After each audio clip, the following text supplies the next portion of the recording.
Okay.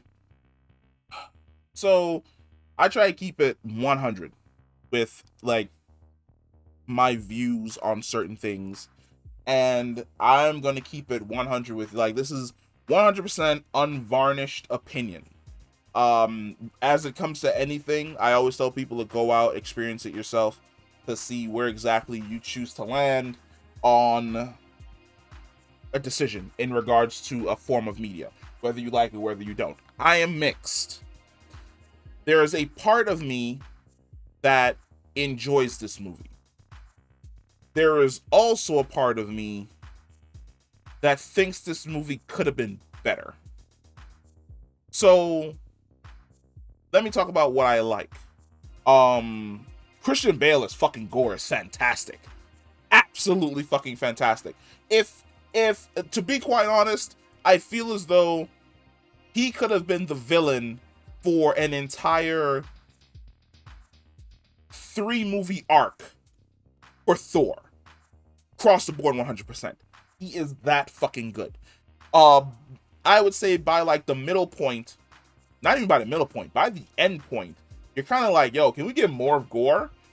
There's a part of me that understands why they did not go with the heavy prosthetics, the tentacle, the more alien looking gore, and it's more or less because a lot of Christian Bale's acting is portrayed in his face. Like, he is a method actor. If he could have transformed into an alien for this role, Christian Bale would have probably actually fucking transformed into Gore the God Butcher for Thor Love and Thunder. He's great. I love the backstory. You get emotionally invested with his character. You understand where he's coming from. His fight scenes are absolutely fantastic. The shadow creatures he spawns are so dope as shit. All of that is great. He's fantastic. Natalie Portman as the Mighty Thor, fucking great. Absolutely love her. The way in which she's using Mjolnir is dope as shit. Like, because of what Hela did to Mjolnir in what was that? Thor Ragnarok. It's broken. And essentially it's held together using magic. So she can throw the hammer, and you've probably seen it in the trailers where the hammer will just like break apart, but all those little pieces hit like an actual Mjolnir. So they'll shred through anything, then recoalesce into the hammer, and then return back to her. Great. I think Natalie Portman did a fantastic job as Jane Foster. Like I've said before, I actually have like the Mighty Thor comic. I've been a major fan. Like, this is actually number one. It's in plastic for the Mighty Thor because it's that fucking good. I think she did a fantastic job as the Mighty Thor. I would love if Marvel or whoever just decided to give her like a spin-off. Maybe it's unlikely, who knows. But that would be something that I would, in all honesty, love to explore, because I think the Mighty Thor comic book run is absolutely fucking fantastic. Um, who else? Who else? Taika Waititi's great. He's great as Korg. Korg's always been like the side comic relief character. That's good. Chris Hemsworth, fantastic as Thor. I really feel as though we've I feel as though we've done everything with Thor, to be quite honest. We've gotten cocky Thor. We've gotten I feel as though we went through the unworthy Thor saga during Infinity, no, I wouldn't say Infinity War. I would say we went through the unworthy Thor saga at the beginning of Endgame until he realized that he was still worthy, and then he went into the last battle with Thanos. This is more of like a soul searching where he's just basically trying to find something for himself in the universe and figure out what's basically holding him back from being the best version of himself. And it's literally in the title. It's Love and Thunder, like the relationship between both him and Jane. Fantastic. Chris Hemsworth and Natalie Portman really bring the chemistry. I'm somebody who believes that their chemistry was kind of lackluster in both Thor and Thor the Dark World, where there was a point in time where I kind of felt like Thor had better chemistry with Darcy.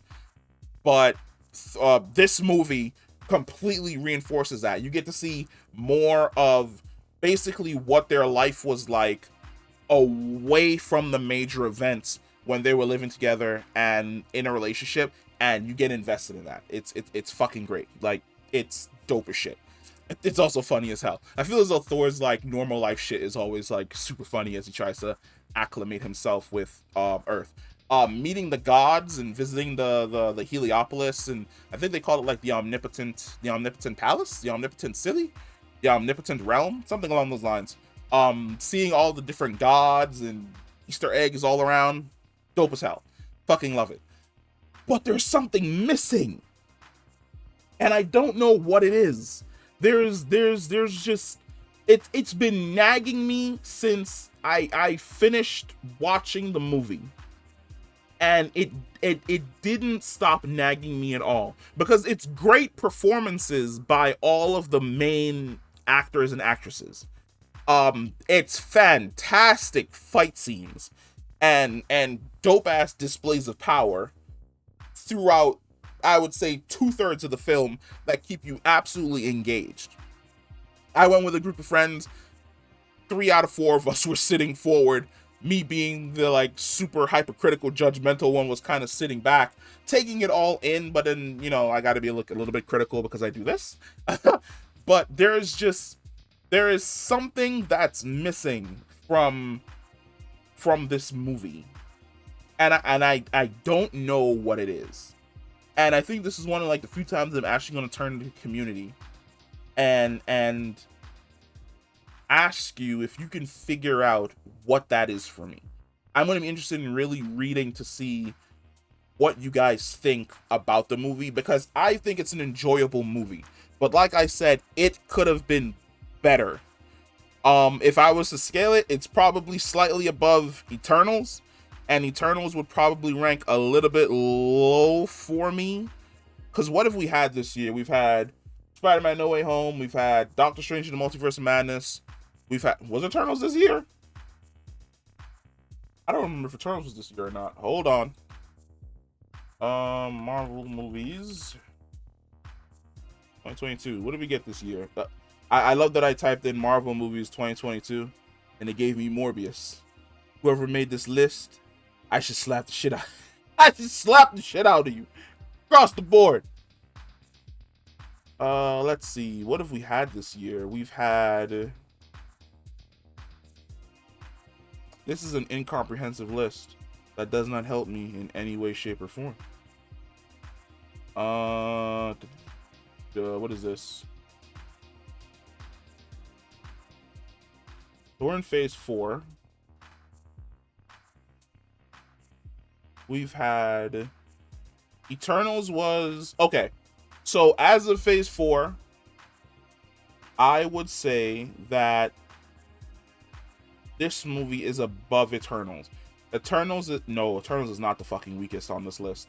So in regards to how much fun I had, I would go Shang-Chi, No Way Home, Doctor Strange in the Multiverse of Madness, Thor Love and Thunder, Eternals, then Black Widow. So I would say that Thor Love and Thunder is my number 4. It's 4th in the current releases for the MCU. It's good. You're going to enjoy it. It's going to be a good time. It's not going to be a rewatchable good time. For instance, I've watched Shang-Chi like 12 times. I've seen Eternals maybe 4. Spider-Man No Way Home, I've seen 5. Doctor Strange in the Multiverse of Madness, I've seen 3. With chances are there's going to be some more viewings of that in the future because I really like that movie. Thor Love and Thunder, I've seen it once. This is one of the first MCU movies that I might not actually go and see again in a theater if I'm paying for it, to be quite honest. I don't know what it like. I don't know what it's missing. The music's great, the fighting's great, the choreography's great, the actors did a good job, but there is something missing in this movie, and I can't put my finger on it to figure out what exactly it is. I'm probably gonna have to end up going to see this movie. I'm gonna have to end up going to go see this movie again. This is, oh boy. But yeah, like I said, I can keep it like 100 with people. I'm not gonna say that something is fucking great when it's just decent. I'm gonna keep it 100 with you so that you know exactly like what I think. But like I said, if let's put it this way, if you did not like Thor Ragnarok, you're not gonna like Love and Thunder. If you love Thor Ragnarok, you're gonna love Thor Love and Thunder.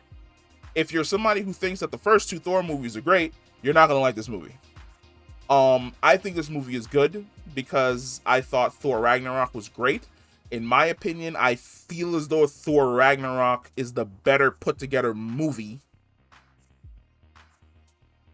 But I'm gonna have to turn to you guys. Like, you guys are gonna have to go and see this movie and tell me what you didn't like about it, so that I can compare notes with you guys and figure out what's going on.